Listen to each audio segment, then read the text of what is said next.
Windy day in Kansas. Who would have guessed?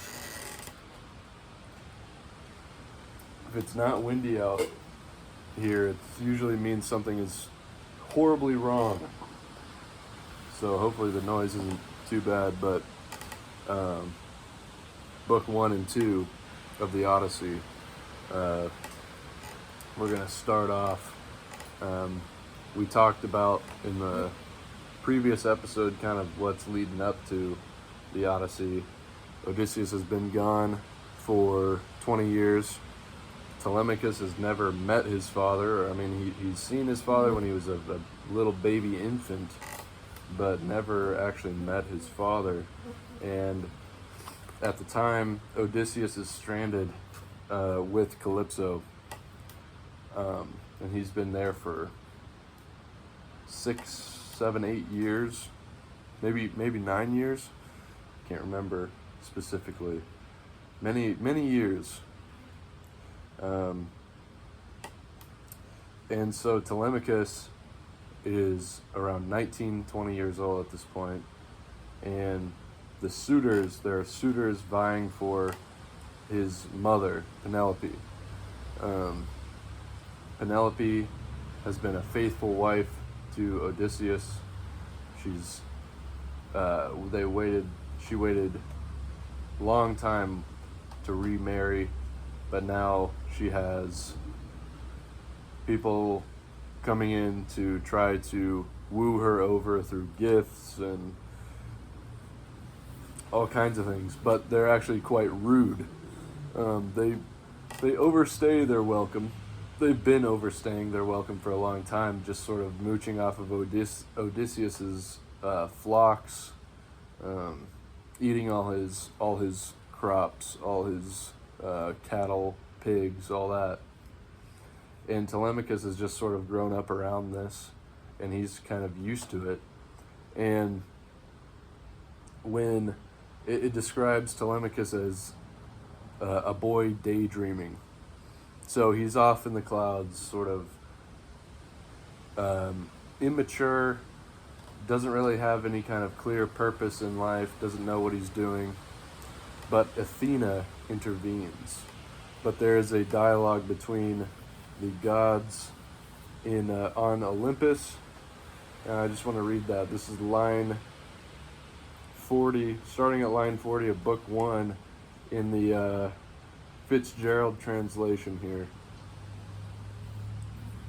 In the bright hall of Zeus upon Olympus, the other gods were all at home, and Zeus, the father of gods and men, made conversation, for he had meditated on Aegisthus, dead by the hand of Agamemnon's son Orestes, and spoke his thought aloud before them all.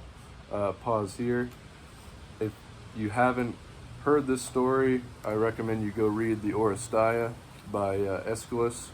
It's a 3-part, 3 plays with Agamemnon, libation bearers, and one other, can't remember. But that is the story of Agamemnon when he returns home. He's killed by his wife, who's plotted with Aegisthus. Aegisthus sort of cucks Agamemnon while he's gone, and Clytemnestra is pissed at her husband because her husband sacrificed their daughter. So she's not too happy. She plots with Aegisthus to kill Agamemnon when he gets home, and that's what happens. But then Orestes is off wandering, and after his father dies, he comes back and avenges his father, kills kills Aegisthus and his mother, and then this becomes a whole big deal, because then the Furies, which are like these sort of elemental raging forces, like that are brought upon by some sort of curse, a curse being like maybe killing your mother. So that's the type of things that happen, when those type of things happen, the Furies show up, and the Furies show up to plague Orestes, but then Athena intervenes, and essentially works the whole thing out, and it's a big Aeschylus is creating this narrative to work functionally within Athenian culture for the justice system. All these things this is a big complex rabbit hole. There's a lot there. Maybe I'll talk about it at some point. But it's a work of art that is functional. This is this is the first work of art, functional work of art, that the Greeks are going to be influenced by. But then this gets added onto through the tragedies and the comedies. But especially the big one would be the Oresteia, that has a very functional role to fill. Okay, so moving on. My word, how mortals take the gods to task. All their afflictions come from us, we hear. And what of their own failings?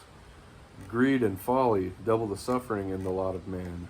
See how Aegisthus, for his double portion, stole Agamemnon's wife and killed the soldier on his homecoming day. And yet Aegisthus knew that his own doom day... Oh my, I'm doing bad today, guys. Sorry. Knew that his own doom lay in this. We gods had warned him, sent down Hermes. Who the heck? Oh, Hermes, our most observant courier, to say, don't kill the man, don't touch his wife, or face a reckoning with Orestes. The day he comes of age and wants his patrimony, friendly advice. But would Aegisthus take it? Now he has paid the reckoning in full. The gray-eyed goddess Athena replied to Zeus, O Majesty, O Father of us all, that man in the dust indeed, and justly. So perish all who do what he had done.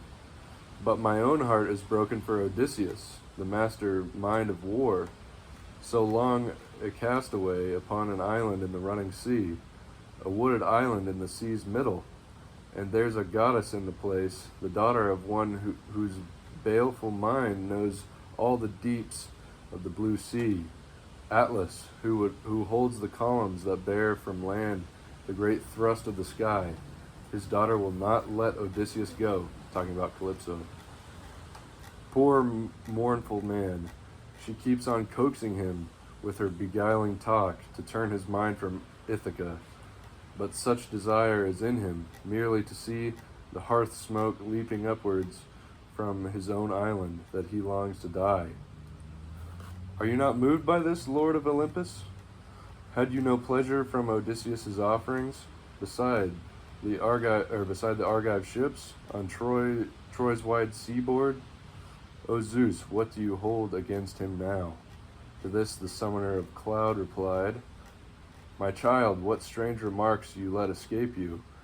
Could I forget that kingly man Odysseus? There is no mortal half so wise. No mortal gave so much to the lords of the open sky. Okay, I don't know how necessary it is to keep going with this, but you get the idea. This is kind of like Job. These are the gods sort of discussing, man, what are we going to do with those guys down there? You know, Odysseus, he's a great guy. He's really wise, just like Athena and Zeus. Zeus is this sort of all-powerful god. He's the father of the pantheon. And so, but Athena is kind of like his right-hand, not man, woman, his daughter, which actually, she springs forth from Zeus's head.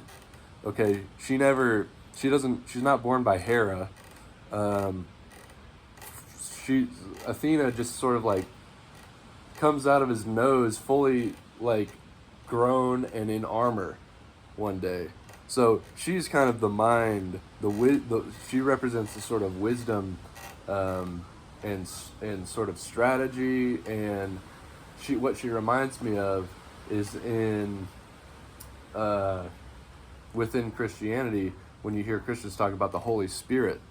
Within this, that's what Athena's job pretty much is. She speaks through people, she guides people, and gives them confidence, puts them where they need to be to do the things that they need to get done. So to enact the will of the gods, So that's what is going to happen here. Athena is going to see that Odysseus is stuck, and that Telemachus is not living up to his father and his father's name, and Telemachus is just a boy. And so he needs to go on his Odyssey to find himself, to become a man. And so Athena is going to come down, and in the form of a wanderer, some sort of traveler, and inspire Telemachus.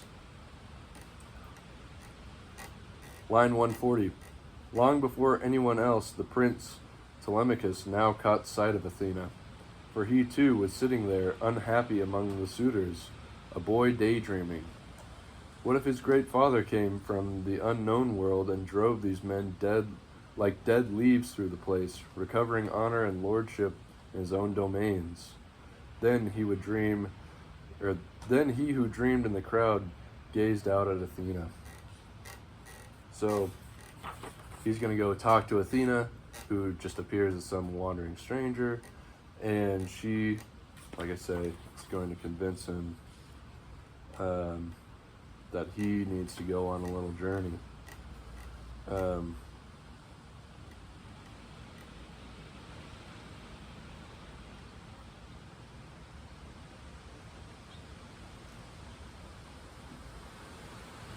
Yeah, she even mentions Orestes. Like, hey, I know some other son that avenged his father, then maybe that's what you gotta do. Orestes killed the guy that killed his dad. Now your dad is basically, your home is being laid siege to right now. And your dad's still out there. Your dad is still alive. You've never met. At a certain point, she asks if he is the son of Odysseus, and he says, so they tell me. I've never seen him, or I would have no way of knowing, but that's what they tell me. So, but she's going to tell him that he needs to live up to his father.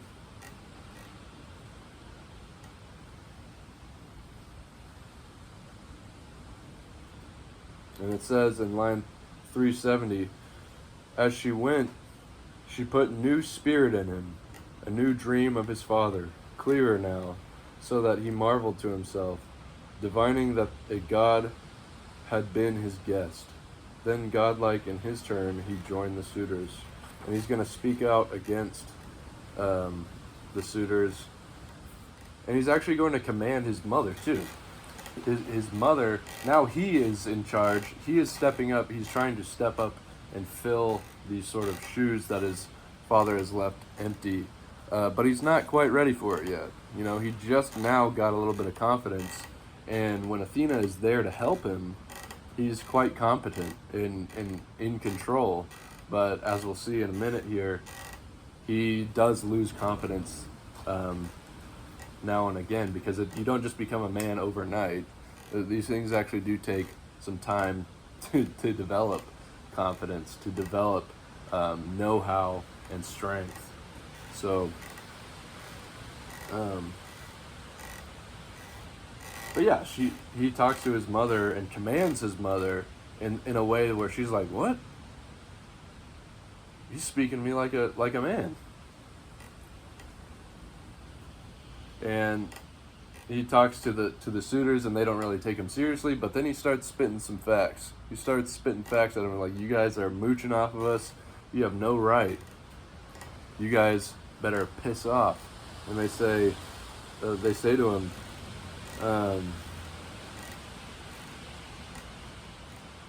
here, I'll just go back a little bit. You suitors of my mother, insolent men, now we have dined. Let us have entertainment and no more shouting. There can be no pleasure so far as giving heed to a great minstrel like ours. There's a singer that's singing here, whose voice itself is pure delight. At daybreak We shall sit down in assembly, and I shall tell you, take it as you will, you are to leave this hall. Go feasting elsewhere. Consume your own stores. Turn and turn about. Use one another's houses, if you choose, to slaughter one man's livestock and pay nothing. This is rapine, and by the eternal gods, I beg Zeus, you shall get what you deserve. A slaughter here, and nothing paid for it. And they're going... They're surprised by that. They've never heard Telemachus talk like a man. Never heard Telemachus say, hey, I'm the boss here, basically. So they're like, what?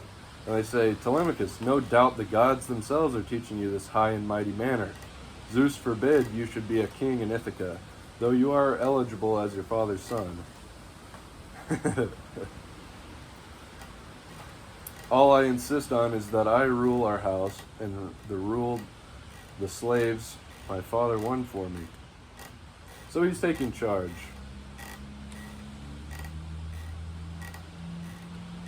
Because he's been inspired by the Holy Spirit, Athena.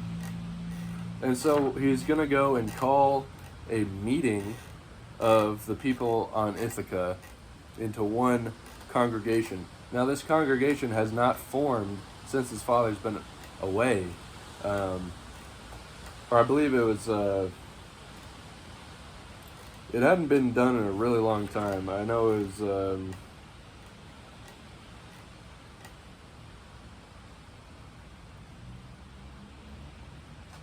whatever. It's been a really long time. It's been at least 16 years. I for whatever reason in my head, it's like it's been 16 years since they've held some sort of committee meeting like this. So they're like, what's going on here? But Telemachus has... it says here in line 1 of book 2, he says, he found the criers with clarion voices and told them to muster the unshorn Achaeans in full assembly. The call sang out, and the men came streaming in, and when they had filled the assembly ground, he entered, spear in hand, with 2 quick hounds at heel. Athena lavished on him a sunlit grace that held the eye of the multitude. This is another thing Athena is able to do. She's able to give people some sort of aura. She will do this multiple times within the story, where Odysseus, she makes him look younger and stronger and taller, or, various things. And she can also make him look older, based on whatever environment he needs to fit into. So, and Odysseus is also familiar and capable in all things. So, he is sort of a chameleon in a way. And so is Athena. They both are able to fit whatever situation they're put in and play whatever role totally effectively because they know what to do. And so this is a reason why Odysseus is called godlike in many ways. His patron goddess would definitely be Athena. And it seems like, I was speaking about this in another video, that there are patron goddesses or gods and goddesses of various people. So Athena is probably one of the best ones to have, because Athena is always helping people out and giving them the strength necessary, the confidence necessary, the know-how to do whatever situation they're supposed to be in, and get through whatever situations they're put in. But then you have people that their patron god or goddess is somebody like Aphrodite. So that would be somebody like Paris or Helen, where they're just sort of led by these sexual desires that are given to them by, or placed on them heavily by Aphrodite. Or you have somebody like... I'll say this. Within Homer, the most personal gods are definitely Athena and Zeus. Those are the ones that are interacting with humans most personally in a way that where they're trying to kind of interact with them. Then you have other gods like Poseidon, who kind of only serve to jack with them. You kind of pay ode to Poseidon because I think Poseidon represents nature, and like chaotic nature. So he's the god of the ocean, god of earthquakes and like stuff like that. So you kind of pay him off just to not get wrecked by natural forces in a way. But Poseidon, I don't really see how he's really helping people, except for just giving like maybe favorable winds on the seas. So he's just somebody that you have to keep at bay, sort of, seemingly, so that you just don't get destroyed. Whereas Athena or Zeus, they will actually help you or defend you based off of like, Zeus, it really likes hospitality, and that is a chief virtue in the Odyssey. Hospitality. You'll notice everywhere that they go, you can kind of scale the hospitality level. The Cyclops, not a very hospitable guy. He doesn't give a f about Zeus or the Greek pantheon. He says, "I'm totally different than them," which I've heard somebody say. I think it was Dreyfus said that the Cyclops is sort of a manifestation, a physical manifestation of a volcano. He has one eye, and he throws rocks at people, kind of like volcanoes do. It's an interesting tie there. So, the congregation, they have some crier, they call him a crier, so it's just somebody going, or making some sort of crazy noise that's super loud, and everybody knows what that means, so it means time for a meeting, so they all gather together. Telemachus starts to tell them, "My house is being plundered. Is this courtesy? Where is your indignation? Where is your shame? Think of the talk in the island or all around us, and fear the wrath of the gods, or they may turn and send you some devilry, friends, by the Olympian Zeus and holy justice that holds men in assembly and sets them free. Make an end of all this.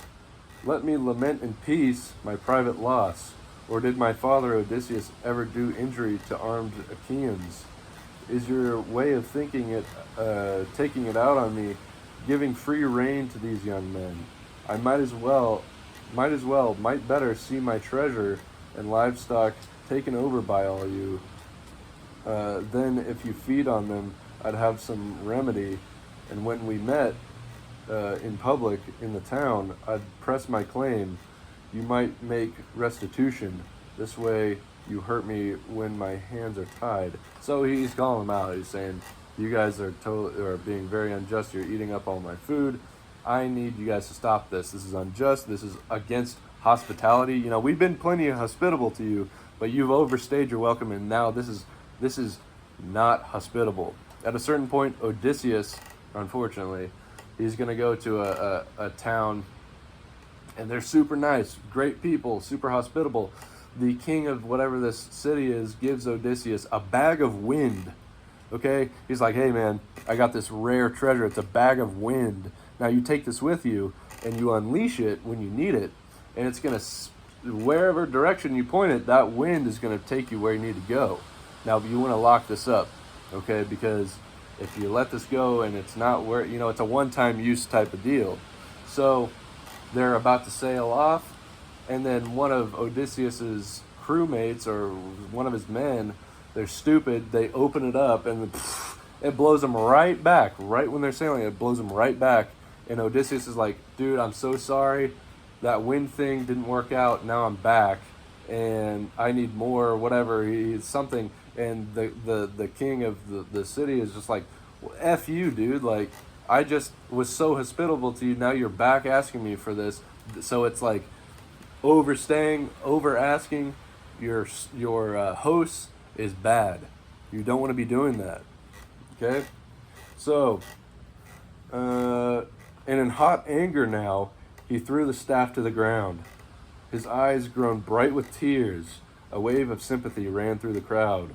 All hushed, and no one there had the audacity to answer harshly, except Antinous, who said, "What high and mighty talk, Telemachus? No holding you. You want to shame us and humiliate us, but you should know the suitors are not to blame. It is your own dear, incomparably cunning mother. For 3 years now, and it will soon be 4, She has been breaking the hearts of the Achaeans, holding out hope to all, and sending promises to each man privately, but thinking otherwise. So Penelope is equally as cunning as Odysseus. Okay, because she's been in her house, she's been tricking them all. Like, hey, when I've finished weaving this blanket to lay on Odysseus' father when he dies, I have to make this for him. When I finish it, then I'll marry. But she weaves it for 4 years, and every night, every day she weaves it, every night she unweaves it, so then she's just constantly doing it. They catch her at a certain point, and then she has to stop doing that. And it's just her kind of being like, well, I'll marry one of you guys at some point, but never really.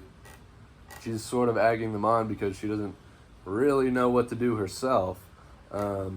But she's heartbroken. She's constantly wishing for Odysseus to come back. And Athena has to sprinkle sweet sleep on her eyes every night for her to get some sweet rest, or else she can't sleep. So,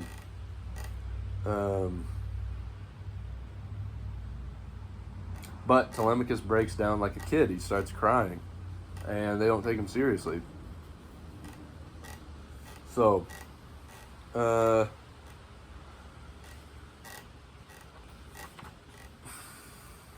now, there is a character in here, excuse me, named Mentor. Okay?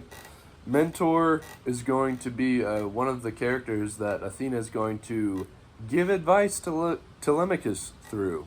So this is where we all have an idea of, like, do you have a mentor? I have a mentor in this person and this person. It's somebody that gives you good advice, that gives you good good advice. So this is where that comes from, is the Odyssey.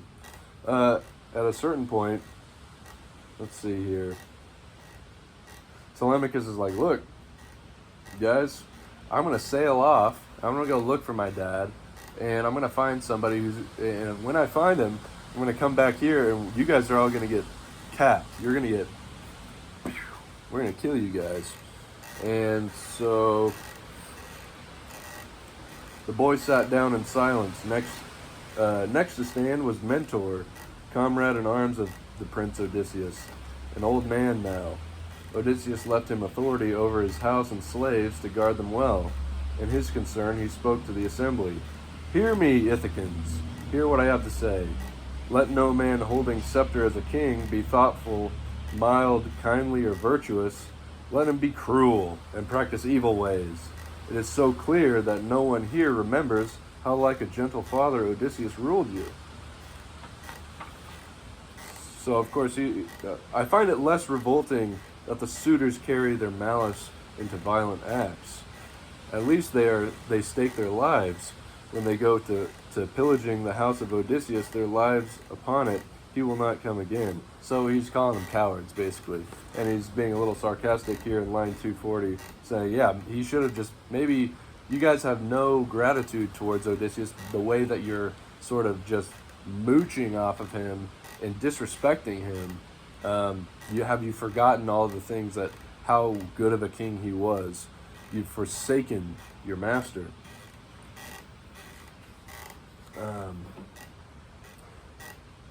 And so Athena speaks to Telemachus through Mentor, gives him advice, and tells him to go on his journey to become a man. Says Telemachus replied with no confusion, Antinous, I cannot see myself again taking a quiet dinner in this company. Isn't it enough that you could strip my house under my very nose when I was young? Now that, this is a different point. He's still talking to Antinous, who is the kind of head suitor guy. Isn't it enough that you could strip my house under my very nose when I was young? Now that I know, being grown, what others say, I understand it all, and my heart is full.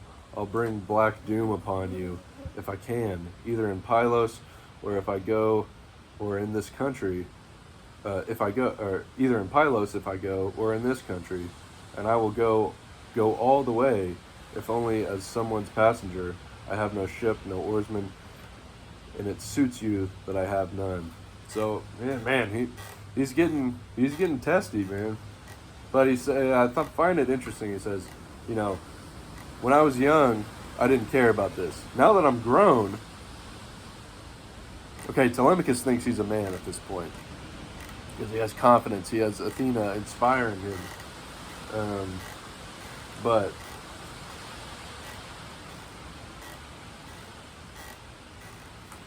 so he talks to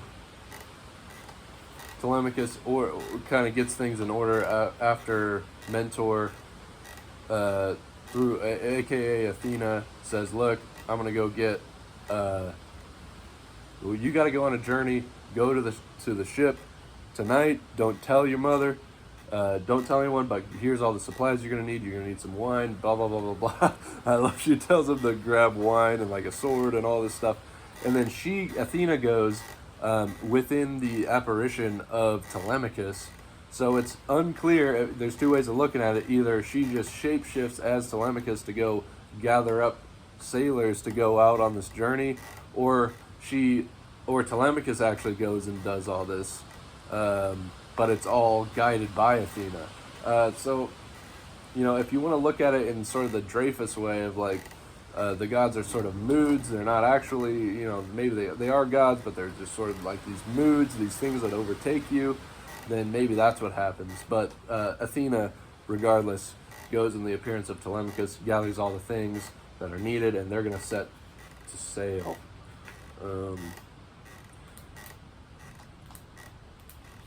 Yeah. So.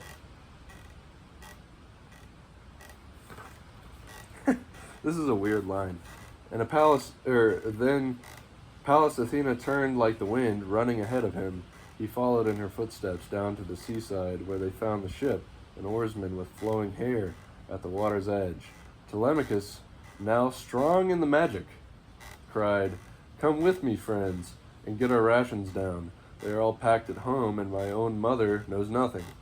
Only one maid was told, and he tells the old maid, that actually nursed Odysseus when he was a child. But this Telemachus, now strong in the magic. It's a weird translation. In the Lattimore translation, it says the hallowed prince instead. But so I don't know where this now strong in the magic comes in. But, he's full of the Holy Spirit, Athena, in this, okay? Okay. So that's the end of book 2, and they're about to go sail off to Pylos and talk to Neleus. I think that's how you say his name. Or Neleus, and get some info from him. But that's all for book 1 and book 2. Briefly before we close,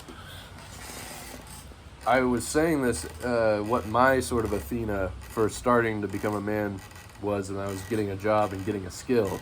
The job thing, not so important. The skill thing, more important, because when you have skills, when you're capable of things, you will have more confidence and more domain over things because you have control over things. Somebody made a good comment and said, yeah, it has nothing to do with, clocking in, which I totally agree. It has nothing to do with clocking in, but I think having skill, having confidence, these things will develop through living life, obviously, but